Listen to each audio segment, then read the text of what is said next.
Hello guys! Good morning at welcome sa ating vlog. Pag gumagawa pala ako ng video, hindi masyadong formal na talagang nagkakabisado ng script.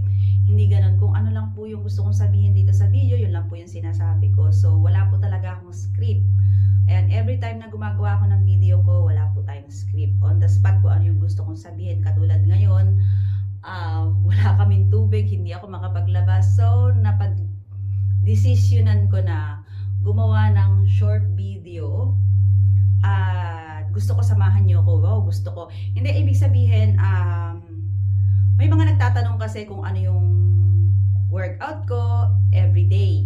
Ayan, kasi mahalaga talaga na nagwo-workout tayo everyday. Hindi naman talaga yung talagang normal na pag-workout dun sa gym yung ginagawa ko. Kasi yung ginagawa ko talaga walang title, walang pangalan. Ayan. At samahan nyo ko guys sa aking workout for today. Ayan, today is Saturday. So ngayon pa lang ako magi-start na mag-workout. Wala sana akong time kung maglalaba ako pero walang tubig. So let's work out together. Ayan, hindi naman talaga yung pag-workout ko hindi siya yung talagang kailangan sunod-sunod.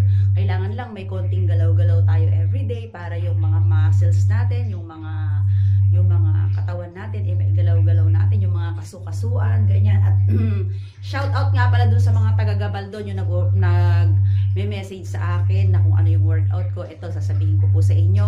At gusto ko palang ikwento sa inyo. Kaya ako nagpunta dun sa fitness, dun sa pag-gym, kasi dati, before, nagkaroon ako ng mga frozen shoulder.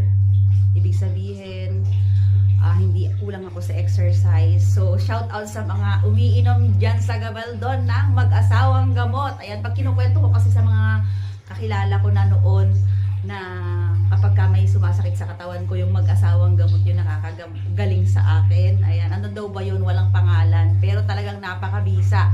As in, segundo lang, minuto lang kapag uminom ako ng mag-asawang gamot na yun, ay talagang nawawala yung aking sakit ng katawan. Napaka-effective niya. Hindi ko alam kung saan nanggaling yung gamot na yun, pero talagang amazing, guys.